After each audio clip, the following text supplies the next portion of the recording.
여러분 안녕하십니까. 이 시대의 참 사회자 정청래입니다. 서당캐 오랜만에 찾아왔습니다. 지금 한반도 주변을 둘러싸고 전 세계가 급박하게 움직이고 있고 단군 이래 5,000년 역사상 대한민국이 이렇게 전 세계적으로 주목받은 적이 있었던가 할 정도로 전 세계 눈과 귀가 지금 한반도로 쏠려 있습니다. 이런 한반도를 둘러싼 남북관계 그리고 국제정세, 세계적인 권위자, 최고의 석학, 전 통일부 장관 정세현 장관 모셨습니다. 네. 안녕하십니까. 요즘 바쁘시죠? 바쁩니다. 몸도 바쁘고 특히 목이 바빠요. 네. 뭐 전화 인터뷰가 그렇게 많이 들어와요. 네. 그거 하다 보면은 아침 한 7시부터 시작해서 한 10시, 밤 10시까지는 계속 목을 써요. 네. EBS도 나가셔서 수업을 하셨더군요. 그거 50분짜리 두 번 방영하는 걸로 만들었는데 녹화는 4시간 한 겁니다. 네. 뭐 쉽게 하라고 그래서 쉽게 하느라고 했는데 너무 쉽게 하다 보니까 조금 품격이 떨어지지 않았나 하는 생각이 들어요. 저는 그걸 다 봤거든요. 도올 김용옥 선생보다 훨씬 더 재밌었다. 이거 김용옥 선생이야. 진짜말로 독서량이 방대하기 때문에 네.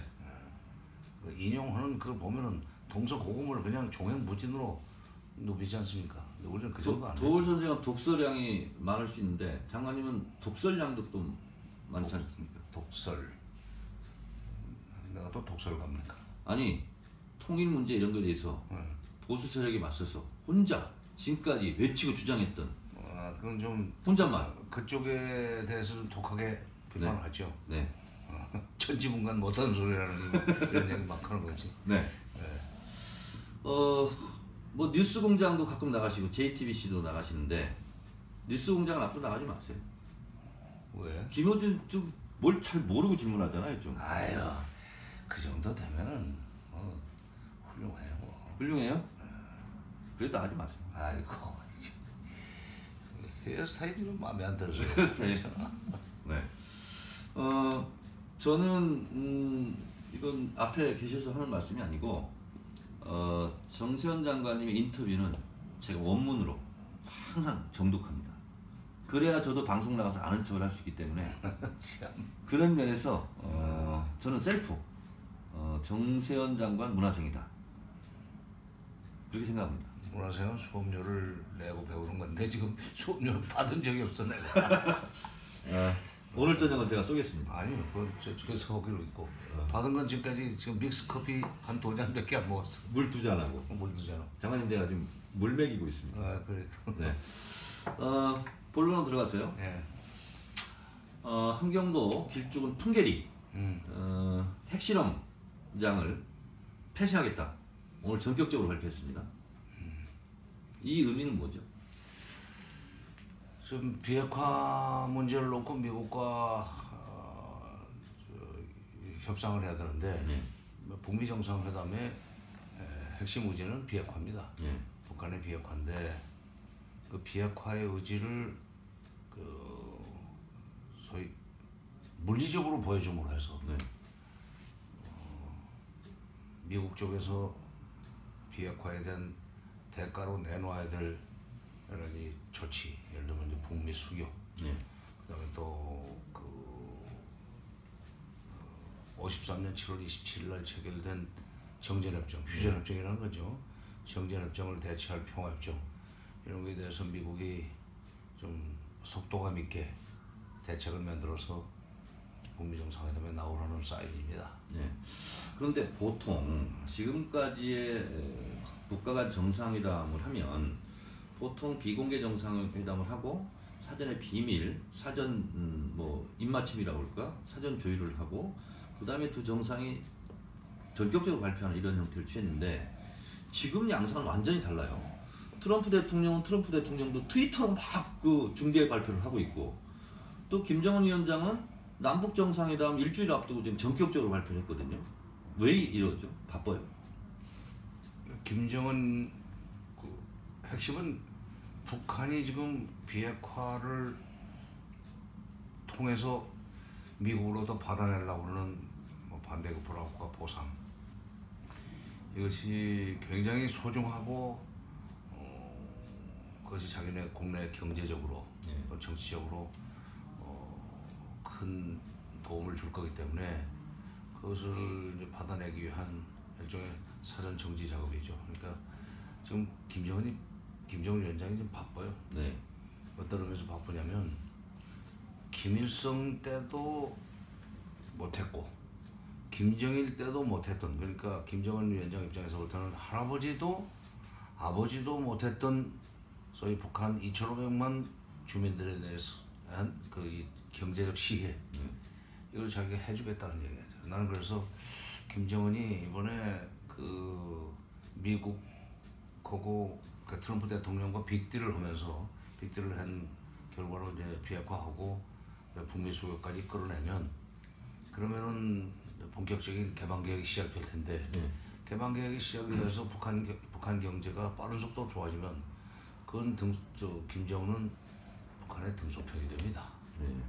그런 그 야망을 가지고 있지 않나. 궁극적인 목표가 이제 그럴 텐데 어쨌든 핵 경제 병진 노선에서 어쨌든 경제 중심으로 좀 가는 거 아니겠어요?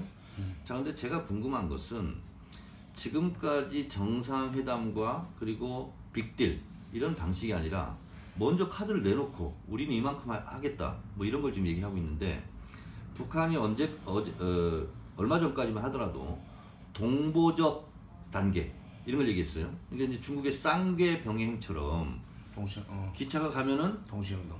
동보라는 것은 같은 걸음으로 가자라는 거 아니에요. 쌍계 병행도 같은 뜻 아니겠어요?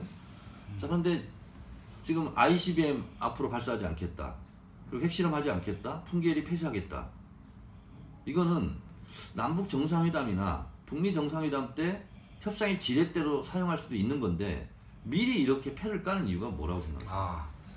그 핵실험 중단이나 미사일 발사 중단은 사실은 2015년, 16년에 두 번에 걸쳐서 연초에 2015년 연초 1월달, 16년 1월달 그때 이제 박근혜 정부 시절인데 그 얘기를 했었어요. 그러니까 우리 북한이 핵실험과 미사일 발사를 중단하는 대가로 한국과 미국은 연합훈련을 중단해달라.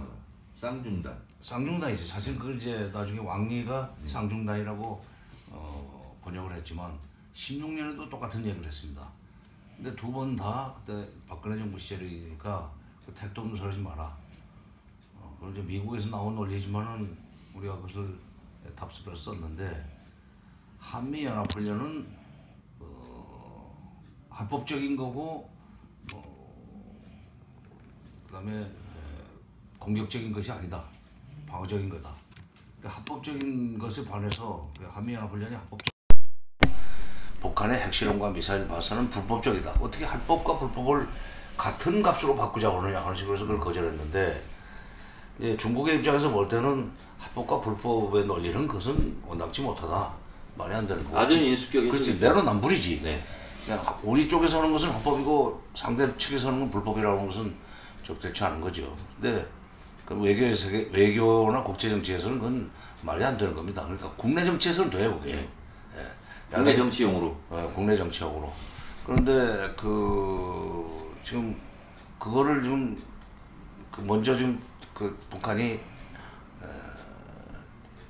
실행에 옮겼는데 아마도 이렇게 되면은 장차 남북 정상회담이나 또는 북미 정상회담에서 우리가 이런 소위 핵실험과 미사일 발사 중단한 대가로 한미연합훈련 중단을 요구했었는데 금년도에 규모가 축소된 것은 좋은 일이라고 생각한다. 그러나 앞으로 기왕이면 중단해달라는 얘기를 할 수 있는 가능성이 있다는 것을 좀 주목해야 될 대목입니다. 그리고 이제 그렇게까지 나가는 것은 지금 북미 정상회담에서 일괄 타결 합의를 하더라도 실제로 북한의 비핵화가 시간이 많이 걸립니다. 그것이 시간이 많이 걸리는데 그 시간을 최대한 땡겨줄 테니까 트럼프도 북미 수교라든지 평화협정 그 절차를 최대한 땡겨달라. 바꿔 얘기하면은 트럼프 임기 내에 끝장내자 서로. 앞으로 2년. 2년 내에 그 비핵화 해버릴 테니까 그 당신네도 수교 평화협정 2년 내에 끝낼 준비해가지고 만나자 하는 메시지라고 나는 봅니다. 자, 그러면 역을 한번 따져보면요. 지금 트럼프 대통령이 아베 앞에서 종전을 얘기했잖아요. 경축할 일이라고 얘기했고. 근데 뭐 그게 트럼프가 했으니까 참 놀랄만한 일이지만 우리도 이미 14선언 4조에 다 들어가 있지 않습니까? 그렇죠. 종전을 위해서 각자가 노력한다. 근데 종전이라는 것이 어떤 의미가 있냐고 제가 살펴보니까 북한이 원하는 것은 비핵화 대신 북미 수교 하자는 거 아니겠습니까? 그러면 적성국가끼리는 수교를 못 맺잖아요. 그러면 당연히 정전협정을 폐기하고 평화협정으로 가야 되는데 그렇죠. 그러려면 당연히 종전선언을 먼저 해야 되잖아요. 그렇지. 종전선언은 평화협정 체결에 있고요. 그러니까요. 네. 프로세스로 보면 그게 시작돼 연달아 지금 첫 단추가 이제 그걸로 껴지는 거예요. 그렇지. 종전선언으로. 그러니까 종전선언을 해야만 정전협정을 평화협정으로 대체할 수 있는 협상이 시작될 수 있습니다. 그렇죠. 그러니까 종전이라는 입구로 들어가서 평화협정 체결이라는 출구로 나와야 되는데 종전선언을 빨리 하자는 의미도 있어요. 왜냐하면 비핵화에 사실 저 지금 핵실험장 폐기, 핵실험 중단, 미사일 발사 중단 이것은 일종의 비핵화의 입구예요. 네. 그 전에 그러니까 중단으로 시작해서 폐기로 가자고 하는 비핵화로 가자고 했던 그 문 대통령의 2단계 접근론이 북한한테도 지금 몇 개 들어가가지고 북한이 거기에 좀 어떻게 보면은 호응하는 그런 의미가 있습니다. 그러니까 핵실험 중단 플러스 핵실험장 폐기. 네. 그다음에 남북미가 종전선언, 네. 혹은 평화협정 협상 개시 이렇게 쌍교의 병행. 네. 쌍교로 나가기 위해서 지금 쌍중단을 시작하자는 거죠. 근데 이제 오늘 어느 매체에 나와서 보수적인 시각으로 해설을 하는 분의 이제 의심사항, 궁금증 이런 거는 뭐냐면 북한이 핵폐기장을 폐쇄하는 것은 사실 풍계리는 4개 갱도가 있다. 동서남북.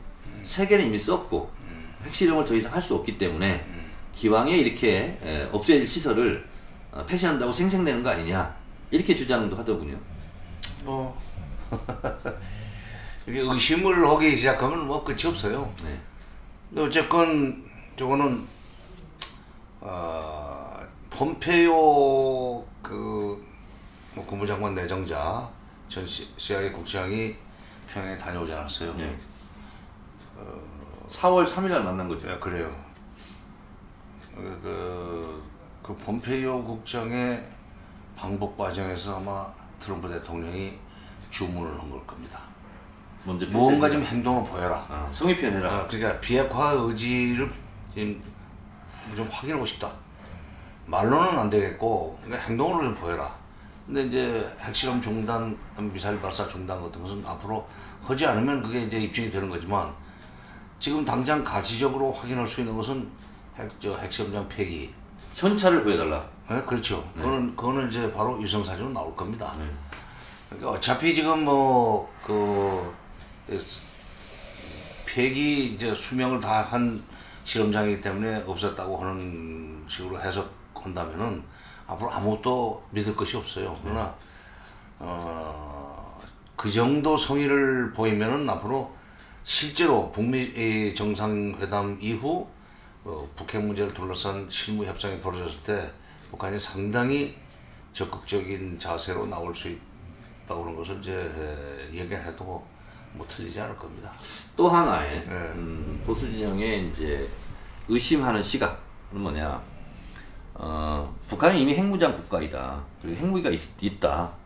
그런데 북한은 지금 기존에 있는 핵무기는 그냥 앞으로 계속 갖고 있겠다. 라는 거다. 이게 난제는 난제예요. 아니 그건 난제지. 그리고 이번에 그 결정서에도 그렇게 해석할 만한 구절이 있습니다. 네. 그러니까 상대방이 북한을 공화국을 핵으로 위협하거나 공격하지 않는 한 우리도 먼저 핵을 쓰지 않겠다 그런 얘기가 있어요. 그러니까 핵 선제 불사용입니다. 네. 그거는 핵을 가지고 있는 상태에서 할 수 있는 얘기예요. 네. 그리고 또 뒤에 가면은 앞으로 핵 무기나 핵 기술을 이전하지 않겠다. 네. 그러니까 핵 국가로서 계속 남겠다는 얘기예요. 네. 근데 또 하나 지금 결정서에 다른 출구라고 할 수 있는 대목이 하나 나오는데, 자기네가 취한 이번 조치는 세계적인 이 핵 군축의 과정의 핵 군축의 세계적인 핵 군축의 중요한 과정이라는 표현을 썼어요. 네. 그 얘기는 자기네들의 핵 무기를 폐기시키려면 군축 협상 방식으로 해가지고 3대 측도 몇 개는 없애고 우리 걸 없애자 이런 얘기예요. 그리고 등가 교환하자는 얘기입니다. 네. 그러니까 무기 대 무기로 바꿀 수도 있고 군축으로 하는데 경제적인 보상을 해주고 가져갈 수도 있습니다. 예를 들면은 옛날에 소련이 망하고 난 뒤에 이제 망하면서 떠났는데 우크라이나나 벨로루스 같은 나라 다 독립시켜주지 않았어요, 공화국을. 그 우크라이나에다가 서유럽을 겨냥해서 핵무기를 상당히 많이 실전 배치해놓고 그냥 가버렸어요, 이 사람들이, 러시아 사람들이. 한 900기인가? 응? 900기인가? 아니, 글쎄. 네, 엄청 많이 그러니까 그 사람, 했어요. 러시아 사람들이 이렇게 덜렁이더라고. 네. 근데 그거를 이제 뒤늦게 깨닫고 이거 큰일 났다. 그래서 미국과 소련이 손잡고 미국이 경제적 지원을 해주고 들고 나가서 폐기한 적이 있습니다. 네. 그러니까 그 모델을 지금 머릿속에 그리고 있을 거예요. 핵 폐기를 시키려면은 핵 군축 차원에서 뭐 폐기할 수는 있다. 근데 그러려면은 무기 대 무기로 하는 것은 북한은 별로 의미가 없어요. 미국이 가지고 있는 7,000개, 8,000개 되는 핵탄도 하고 북한이 가지고 있는 뭐 10여 개 하고 맞바꾼다고 할 수는 없는 거고. 그러니까 그 핵 군축의 중요한 과정이라고 하는 그 대목에서 내가 이게 쉽사리 핵 폐기로 가지 않겠구나. 핵 폐기를 하려면은 미국을 비롯한 한국 포함해서 상당한 정도의 경제적 지원을 해주고 그걸 미국이 들고 나가서 폐기를 해야 되겠구나. 그러니까 핵시설 파괴, 그 다음에 또 핵물질 신고 같은 것은 북한이 하면 되는 건데, 그리고 IAEA가 검증하면 되는 건데, 핵무기의 폐기는 북한이 자발적으로 하는 것을 인정할 수도 없고, 어떻게 실제로 했는지 안 했는지 확인할 수 없으니까 신고한 걸 다 들고 나가서 폐기해야 되는 그런 문제가 있죠. 그래서 이번에 결정서에 보면은 상당히 적극적이고 전향적인 측면도 있지만 앞으로 협상 과정에서 카드로 쓸 수 있는 것은 다 묻어놨더라고요. 그러니까 제가요, 북한 김정은의 입장에서 생각해 봤을 때 리비아식 해법은 절대 받아들일 수 없는 거잖아요. 예. 그렇잖아요. 안 받겠다고 그랬어요. 그러니까요. 그건 절대 이제 수용할 수 없는 것이고. 자, 그러면 한겨레 특종이 뭐라고 나왔냐면 북한이 비핵화를 하는 대신 미국의 5가지를 요구했잖아요. 북미 수교 평화협정, 그리고 미국의 전략자산이 한국에서 나가라. 이거 아니겠어요? 자, 그런데 그것도 북한으로서는 불안한 게 뭐냐면 갖고 있던 핵무기를 다 폐기했어요. 완전히. 근데 전략자산이 한반도에서 나간다고 한들 그건 부동산, 동산의 개념은 동산이잖아. 옮겨올 수 있잖아요, 또. 얼마든지. 핵항공모함, 핵잠수함, 전략폭격기는 미국 본토에 갖다 다시 언제든지 올 수 있는 거잖아요. 괌에서 뜨면 되니까. 그러니까요. 로널드 레이건 이거 하면 오면 북한이 벌벌 떨고 있더라고, 보니까. 뭐 그건 그렇죠. 네. 그렇게 봤을 때 이게 등가의 협상의 가치가 있는 거냐, 북한의 입장으로서는. 그러니까 지금 북한이 비핵화를 하는 대신 요구하는 것이 체제 안전 보장입니다. 그랬을까요? 체제 안전 보장은 어떻게 할 것인가, 체제 안전 보장. 체제 안전 보장은 그러니까 우선 외형적으로는 수교를 하면은 일단 정식 국가로서 인정하기 때문에 1대1로 상대해준다는 의미가 있고 그 체제를 인정한다는 뜻이 있는데, 군사적으로 치지 않겠다는 약속을 해줘야 돼요. 그러니까. 그게 이제 평화협정이에요. 그러니까 리비아는 수교 경제 지원과 수교까지는 받아냈습니다. 핵을 먼저 폐기하는 대가로 경제 지원을 해주겠다, 수교도 해주겠다는 미국 측의 약속을 믿고 핵 폐기를 했어요. 그런데 가다피가 뭐 순진해서 그런지 모르지만 경제 지원과 수교만 받아내면은 수교까지만 가면은 뭐 나쁠 거 없다라고 생각했던 것 같은데 수교한 뒤에 여러 가지 사실상의 공작을 통해서 반정부 세력을 키웠죠. 미국이 반군을 어쨌든 뭐 지원했지 나중에. 지원했죠. 그러니까 그게 2003년에 가다피가 미국의 말을 믿고 선핵 폐기를 했고, 그다음에 4년부터는 연락사무소 이런 거 설치하고 2006년에 정식 수교를 했어요. 대사관까지 교환했는데 그 뒤에 이게 리비아의 국내 정세가 자꾸 반 리비아 세력이 커나가는 식으로 커지고 11년 3월인가 미군이 영국과 프랑스군하고 같이 나토의 모자를 쓰고 리비아에 들어갑니다. 네. 그때 북한의 외무성 대변인이 성명을 내서 이거 봐라. 선핵 폐기가 이만큼 위험한 거다. 결국 미국이 군사적으로 치지 않느냐. 그냥 군사적으로 치는 이런 식으로 미국이 하는데 어떻게 우리가 미국 말을 믿고 선핵 폐기를 하겠느냐 하는 주장을 했었고, 그 뒤에도 그 얘기는 여러 번 되풀이했었습니다.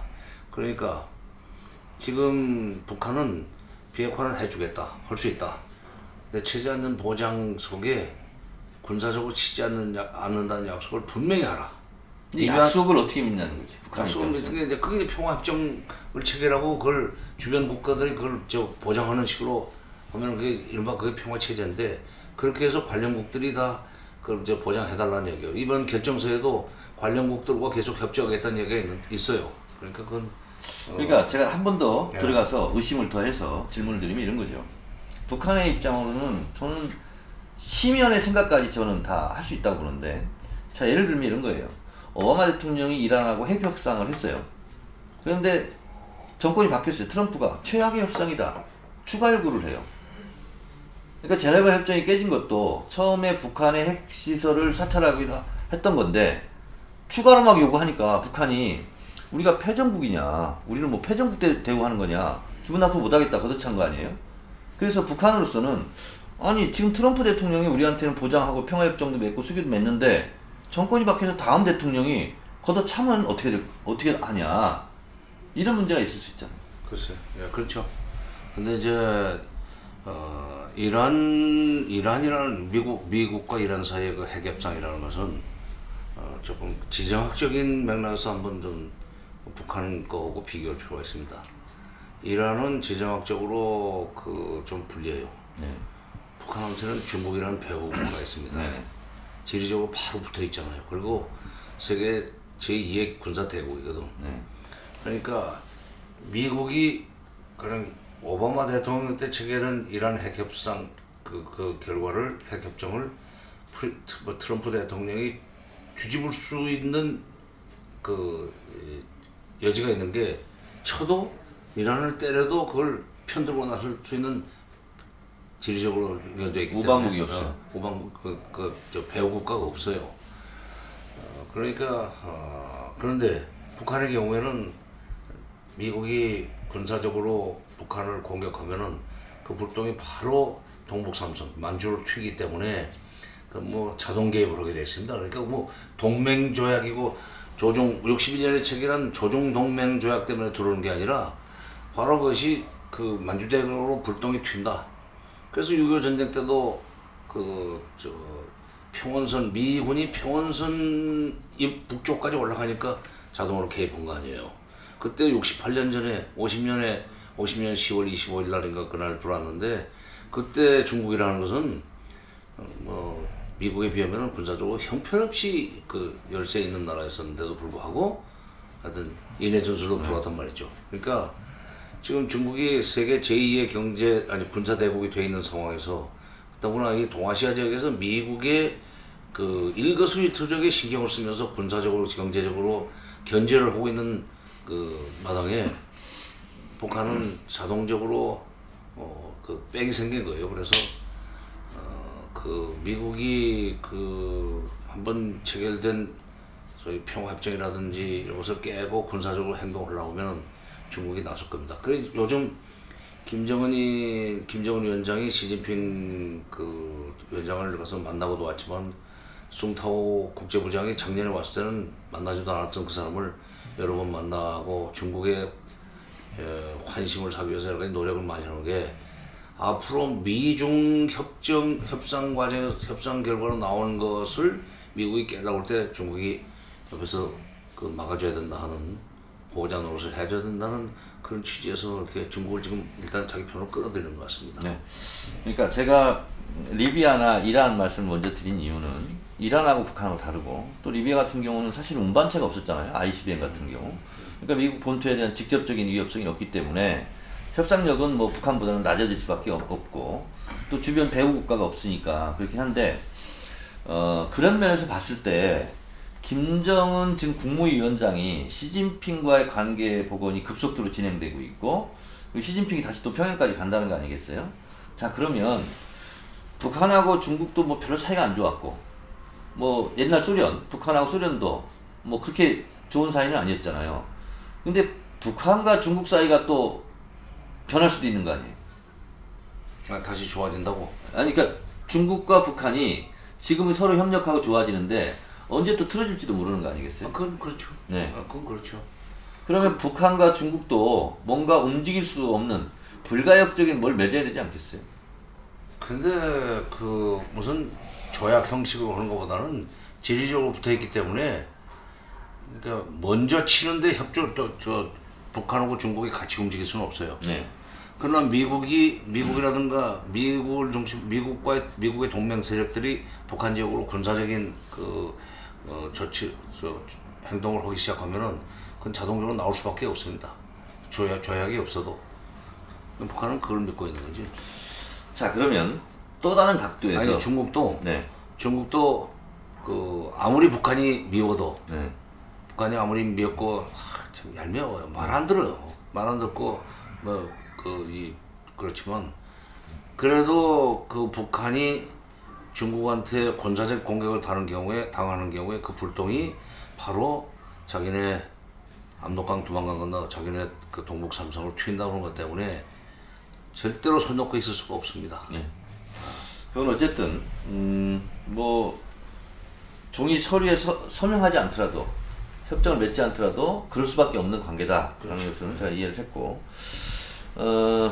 미국의 동북아 전략이 소위 말하는 전략적 유연성이라는 게 있지 않습니까? 그래서 일본을 좀 키워준다는 거 아니겠어요?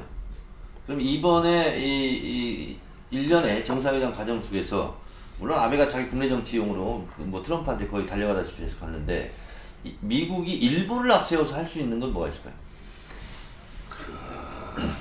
지금 미국의 동아시아 전략이 처음에는 그 미일한 삼각동맹으로 중국을 압박해 들어가는 것이었었는데 네. 지금 그리고 한미일 삼각동맹으로 중국을 압박해 들어가는데 그것을 한미일 동맹을 정당화할 수 있는 그 명분이 북핵 문제였었습니다. 네. 근데 북핵 문제를 한편 그건 이제 미국의 대외 전략, 트럼프의 대외 전략이었지만 지금 트럼프가 국내 정치로 굉장히 좀 궁지에 몰려 있어요. 지금 뭐 여러 가지 스캔들이 많잖아요. 그리고 그 9월달 지금 중간 선거도 있고 앞으로 2년 반 후에는 대선 11월입니다. 11월 네. 대선 지금 재선도 해야 되고 그러니까 국내 정치적으로 자기의 업적을 만들어야 될 필요가 생기니까 북핵 문제를 빠른 속도로 타협을 해서 해결하고 그리고 그것을 잊어버리고 업적을 가지고 지금 국내 정치를 하려고 그러는 거 아닌가. 그러니까 중국 압박을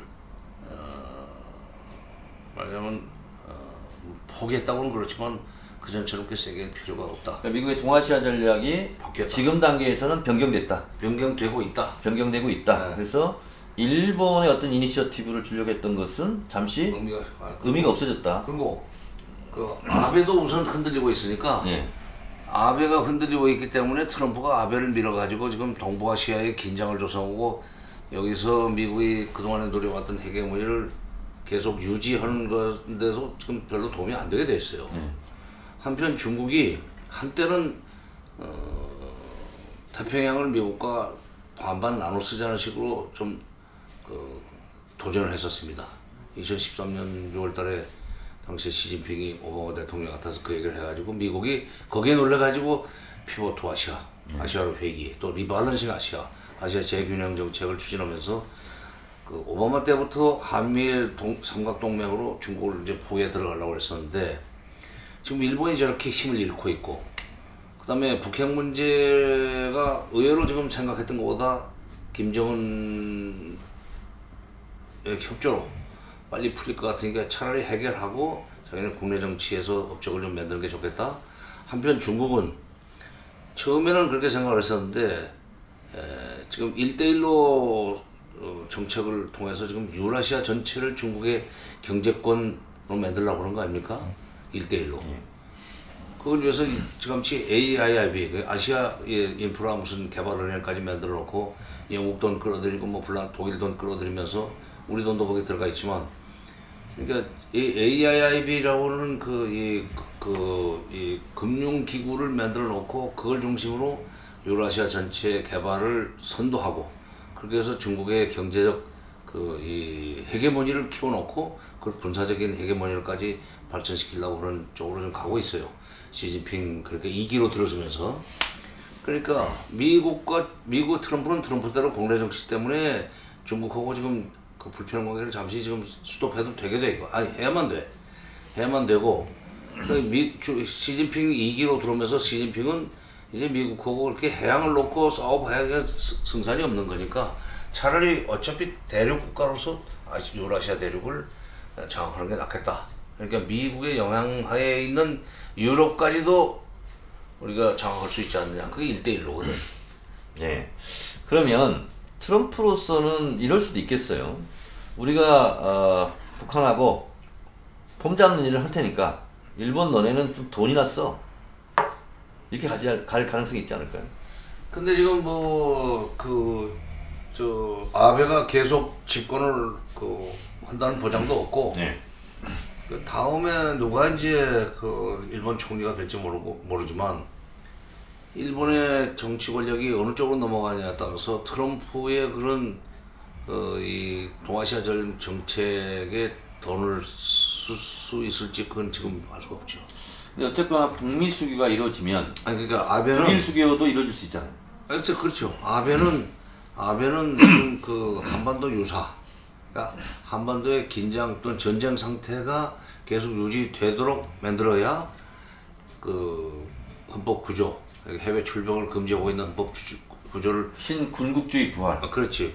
그 구조를 개정을 해서 거의 그 자유대회 해외 출병을 정당화 시켜놓고 지금 떠나려고 했던 사람이에요. 네. 자기 임기 중에 그게 어떤 점에서는 가업이지. 왜냐면 그 외할아버지가 그 기시노프스키라고 그래서 일제 때 사실 그 전범이지. 네. 공국주의 시절에 일본이 아니라 미국이 그 사람을 눈여겨보고 전범에서 빼주고 키워가지고 나중에 총리까지 시키지 않았어요. 그게 후손인데 손자지. 근데 우리하고 달라가지고 거기는 외갓집도 친감 못지않게 그 성기입니다. 네. 외가로 성을 바꾼 사람들도 있어요. 사또 에이사쿠 같은 사람은 그 외가 쪽으로 성을 바꾼 사람이야. 장관님은 아버지 성 맞죠? 그렇게. 요즘 2개까지 쓰는 사람들이 있지. 그러니까. 어머니는 성이 어떻게 돼요? 우리 어머니는 조씨예요. 근데 그러면 정조세연이네. 야, 정조시네. 근데 이제 일본의 정권이 어느 쪽으로 넘어가느냐에 따라서 미국의 그런 동아시아 전략에 돈을 낼지 안 할지 그건 지금 예단할 수가 없습니다. 근데 트럼프는 봤을 때 돈 쓰는 거 싫어하잖아요. 지도는 안 쓰지. 그러니까. 트럼프만 안 쓰는 게 아니에요. 네. 미국은 오래전부터 자기 돈 안 써요. 그러니까요. 그러면 돈 들어간 일은 일본한테 시킬 가능성이 많지 않냐 이거예요. 네, 또 그때 가서 우선 기본으로 북한이 요구하고 있는 일제 배상금 100억 달러는 줘야 될 거 아니에요. 그건 일본이 내는 거지 미국이 주라고 해서 주는 건 아니에요. 그러니까요. 근데 북미 간의 국교가 정상화되면은 미국이 자기 돈 들여가지고 북한을 지원할 필요가 없고 미국이 지분을 많이 가지고 있는 ADB나 월드뱅크, 예. WB나 ADB에 장기 저리 차관을 들어갈 수 있도록 허용해주면 그로서 북한 경제는 얼마든지 살아날 수 있기 때문에 네. 미국이 자기 예산에서 생돈을 만들어 가지고 줄 필요도 없습니다.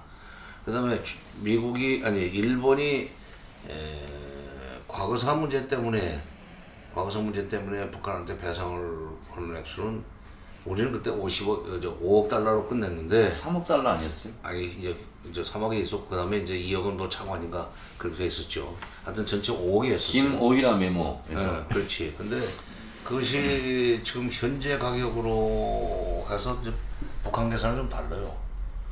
북한이 110억 달러 아이세 뭐 계산해놓은 거 같아요. 엄청나게 내놓으라고 그러지. 네. 엄청나게. 근데 100억 달러가 그렇게 사실 큰 돈은 아닙니다. 네. 100억 달러 큰 돈은 아닌 것이 작년에 근데 북한으로서는 큰 돈이더라고요. 100억 달러면 10조잖아요. 아니 북한이 재작년에 IMF가 추계한 북한의 GDP 총액이 400억 달러니까 네. 그 GDP 1년 GDP 총액의 4분의 1이기 때문에 북한한테 큰 돈이긴 하죠. 일본한테는 별거 아닌 거고. 북한 1년 국방비 한 1조 정도 되죠. 1조? 1조 정도 되는 걸로 제가 알고 있어요. 1조면 얼마요? 10억 달러요? 네. 10억 달러지? 1년 국방비에 10년치를 요구하고 있는 거예요. 뭐 큰 돈이죠, 북한으로서는. 북한은 큰 돈이지. 적은 살이면 큰 돈이긴 한데, 그러니까 그거는 미국이 무슨 뭐 주라 마라 해서 될 것이 아니고 북이 수교하려면은 그거는 해결하고 넘어가야 돼요. 근데 중요한 것은 뭐 꼭 미국이 자기 돈 안 들여도 된다. 예. ADB나 월드뱅크에서 장기 저리 차관이 들어갈 수 있도록 그냥 허용해주면 되기 때문에 굳이 뭐 미국이 그 돈을 써야 되는 그 상황이고 그것 때문에 일본의 이 좀 정치적 편의를 보장해야 될 필요는 난 없다고 생각해요. 그건 일본과 북한 사이의 문제인데 그건 오래전부터 과거사와 관련된 배상금 협상이 있었기 때문에 그 틀 안에서 해결하면 되는 거죠. 제가 알고 있기로는 북미 수교가 맺어지면 우리 북일 수교, 일본의 입장은 우리는 못 맺을 이유가 없다. 그리고 북한에서 요구한 일제 배상은 우리 다 주겠다. 그렇죠. 네. 자, 지금까지는 이제 우리 한반도를 둘러싼 주변 관계국들의 이제 상황을 좀 살펴봤는데 지금부터는 이제 프랭클리 스피킹, 솔직히 말해서 이제 당장 닥친 문제를 좀 얘기를 해야 되겠습니다.